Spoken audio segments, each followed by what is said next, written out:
word sustainment command. What do we know about that incident?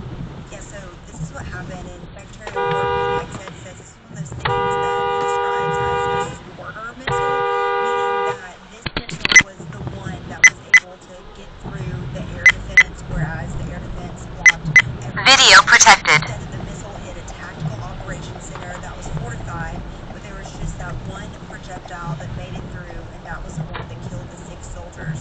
And Trump did say that the United States will avenge their deaths. He added that we grieve for the true American patriots who have made the ultimate sacrifice for our nation, even as we continue the righteous mission for which they gave their lives. So again, those in the Trump administration just paying their respects to those who gave the ultimate sacrifice. Indeed. Lyndon, thanks for reporting. Thanks. Thanks for waking up with us and for those listening.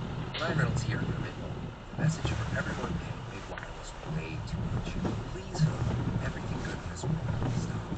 Mint, you can get premium wireless for just $58 a month.